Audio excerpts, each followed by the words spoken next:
Cœur de patrimoine, Cédric Decoeur. Focus sur une classe d'actifs que vous êtes nombreuses et nombreux à détenir dans votre patrimoine, les SCPI. Et pour éclairer un petit peu ce monde-là, on accueille ce matin Hugo Girardon. Bonjour. Bonjour Cédric. Merci d'être avec nous, directeur commercial d'Iroko. Est-ce que vous pouvez nous donner un petit peu la vision que vous avez de ce marché des SCPI en France qui a pas mal, on va dire défrayé la chronique depuis quelques mois. On s'est posé pas mal de questions. Quels sont un petit peu les tendances, les défis auxquels sont confrontés ces SCPI? Je pense qu'on peut dire aujourd'hui que c'est un marché qui commence à s'éclaircir, où on a été pendant très longtemps sur un marché assez homogène, mine de rien, un marché qui a très bien fonctionné. Et puis là, aujourd'hui, il y a deux catégories. Très clairement, on peut mettre d'un côté des SCPI dites classiques, même j'aime pas forcément ce terme-là, mais d'avant le changement de paradigme sur les taux, des SCPI qui ont déployé beaucoup sur une période en effet de taux bas et donc avec une valorisation un petit peu élevée, et des SCPI plus jeunes ou dites plus jeunes qui ont eu l'opportunité d'acquérir un parc récemment à une valeur qui forcément n'était pas du tout la même et n'est pas la même que ce qu'elle pouvait être il y a 3-4 ans. Et donc forcément, alors ça ne suffit pas d'être jeune sur une SCPI. Faut deux autres éléments, à notre sens, très importants. C'est collecter beaucoup pour se relever, collecter massivement et être capable de déployer cette collecte dans des conditions optimum de qualité et de rapidité. Les SCPI classiques, dites classiques encore une fois, subissent parfois des baisses de prix qui reflètent forcément la baisse de l'immobilier tertiaire que l'on a pu observer ces 2 dernières années. Ça donne lieu à certains retraits. D'un autre côté, elles ont embarqué un stock avec un rendement qui peut ne pas forcément être compétitif avec les produits de taux que l'on a actuellement. Et donc forcément moins de collecte. Et donc des retraits et moins de collecte, forcément, ça peut occurer certains problèmes de liquidité. D'un autre côté, forcément, les SCPI plus jeunes surfent au contraire sur cette vague, puisqu'elles ont la possibilité de se relever constamment.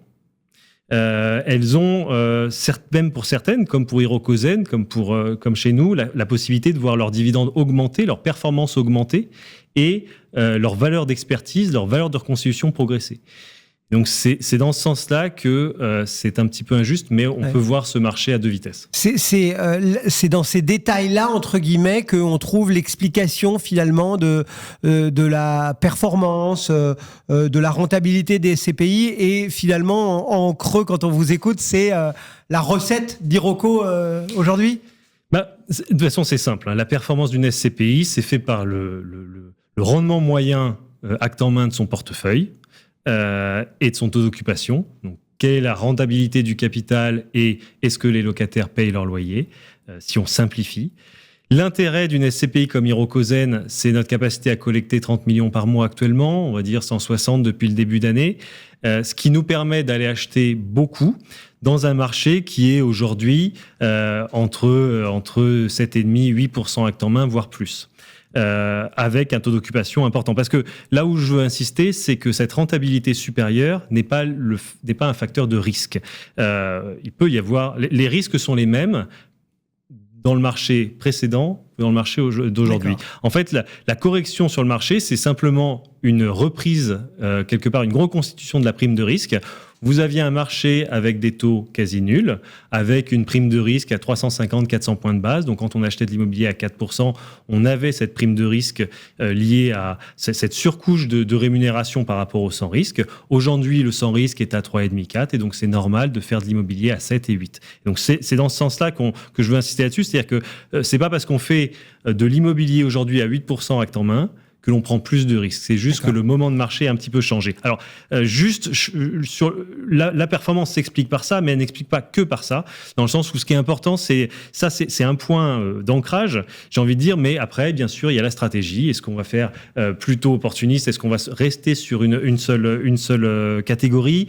Est-ce que nous, on a choisi de ne pas prendre de frais d'entrée, donc ça nous permet de déployer plus d'argent et de déployer plus de fonds pour justement avoir une meilleure rentabilité. La rapidité, comme je l'ai dit, la granularité. Iroko a une équipe assez importante. On regarde beaucoup de deals. L'an dernier, on a regardé plus de 1500 deals. On a fait près de 40 acquisitions. Et en fait, cette capacité à aller chercher beaucoup de deals bien granulaires, c'est-à-dire d'aller de 1 million jusqu'à 50 millions, ne pas acheter que des véhicules, des bâtiments très importants, ça permet justement à créer ce surplus de performance. On peut rajouter une gestion financière aussi qui est importante, une gestion financière active sur la dette, la trésorerie. Bon, tant que vous avez ouvert le capot, on va continuer à regarder un petit peu ce qui se passe dessous. On sait que les SCPI, finalement, elles peuvent investir dans énormément de classes d'actifs, du bureau, pour certaines du logement, du commerce, enfin voilà, il y a énormément de la logistique, enfin il y a énormément de typologies d'actifs, et certains disent une grande diversification, c'est source aussi de beaucoup d'avantages. Comment est-ce que vous vous positionnez, vous ? Est-ce qu'il y a plus d'avantages à être hyper diversifié ou au contraire plus d'inconvénients ? Enfin voilà, quelle est la philosophie en fait chez Iroko ? Alors chez Iroko, cette philosophie, elle a été déterminée très tôt. Iroko Zen, la SCPI, a été créée fin 2020. À cette époque-là, donc début Covid, on va dire, pré-Covid, on était sur vraiment la mode des SCPI thématiques. Et non loin, pour moi, de l'idée de penser que ce sont des mauvais véhicules ou quoi que ce soit. Au contraire, certains sont très bons. C'est juste que nous, notre philosophie générale n'est pas celle-ci. On considère qu'il faut justement aller vers une diversification maximale pour une SCPI. Pourquoi ? En quelques instants, je vais essayer d'être simple. Une SCPI, pour nous, c'est un produit qui est dit evergreen, c'est-à-dire qui doit collecter constamment, surtout en tant qu'SCPI à capital variable. C'est donc la société de gestion qui crée sa propre liquidité grâce à la collecte. Donc, c'est une collecte qui doit arriver puisqu'il y a forcément des retraits, forcément des sorties. Si on part du principe qu'on doit collecter tout le temps, on doit aussi investir cette collecte tout le temps. Et donc, parfois, c'est le bon moment pour faire du bureau. Parfois, c'est moins le bon moment pour faire du bureau. Parfois, c'est le bon moment pour faire de la logistique. Parfois, c'est moins le bon moment pour faire de la logistique. Santé, pareil. Donc, si on veut être un peu flexible, entre guillemets, faut ouvrir un peu ses chakras, quoi. Une SCPI, c'est une durée de détention de plus de 20 ans. On est sur un produit extrêmement long terme. Difficile à dire. Vous reprenez des thèmes d'investissement qui auraient pu être ceux d'il y a 10 ans. Certains souffrent aujourd'hui. Je prends le bureau dans le Grand Paris. Pas forcément un thème un peu compliqué aujourd'hui, alors que ça a été un thème très particulièrement mis en avant dans une période précédente. Donc l'idée, c'est de toujours investir, donner la possibilité aux gérants d'investir dans son meilleur, là où le risque est le mieux rémunéré à l'instant T. Ça nous paraît être quelque chose de primordial. On a dit pas mal de choses déjà sur ces SCPI. Après, la SCPI, elle reste quand même de l'immobilier. Et je l'ai dit en préambule, le monde immobilier a quand même pas mal et fait encore pas mal parler de lui. Et on peut comprendre que les épargnants, aujourd'hui, ils se disent « Ah, est-ce que c'est vraiment bien le moment soit d'en garder, soit d'en avoir, soit d'augmenter peut-être la part d'immobilier ?» Comment est-ce que vous le considérez, vous, ce marché immobilier ? Est-ce que vous dites aujourd'hui, oui, il y a plus d'opportunités que de risques pour un investisseur aujourd'hui à venir sur de l'IMO ? Alors clairement, nous on parle que d'immobilier tertiaire. Donc dans le cadre de l'immobilier tertiaire, on considère qu'il y a aujourd'hui beaucoup plus d'opportunités que de risques à aller sur le marché. Et on peut même ouvrir la question et aller sur un côté européen. Le marché immobilier, on peut difficilement le voir comme un ensemble fixe. Déjà, il y a les différentes typologies, comme je le disais tout à l'heure. Le bureau ne réagit pas de la même façon que la logistique. Mais surtout, vous allez avoir des pays, je pense à ça. Nous, en 2021, on était très français.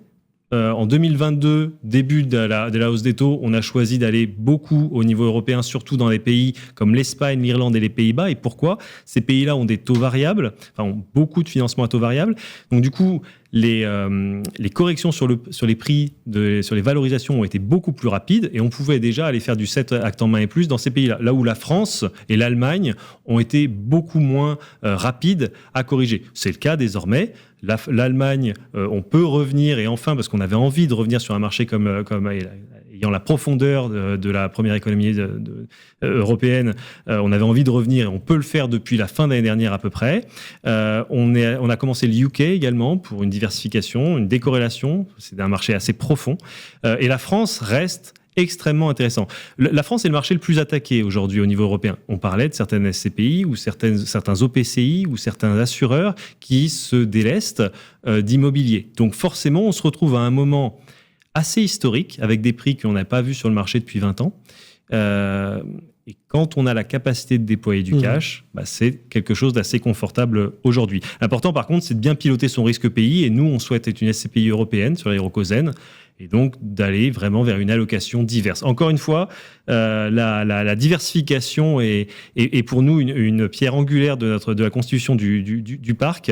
Et ensuite, il faut bien se rendre compte qu'il y a une question de volume. C'est-à-dire qu'aujourd'hui, on va se battre au sein de l'ensemble du marché immobilier, enfin des SCPI, pour faire 2-3 milliards de collectes. Il faut se rendre compte qu'en 2022, c'était 10 milliards de collectes. Oui, c'est ça. Et donc, on est en concurrence avec les produits de taux. Alors, Iroko fonctionne très bien et on a de la chance, on grandit de plus de 100% tous les ans, mais dans l'ensemble, le marché est en difficulté. Par contre, je suis absolument convaincu que ce marché va se redresser, ne serait-ce que par la baisse relative des rémunérations sur les produits de taux et la juste allocation d'actifs de nos partenaires CGP qui, forcément, à un moment, se rebasculera sur des produits résilients immobiliers.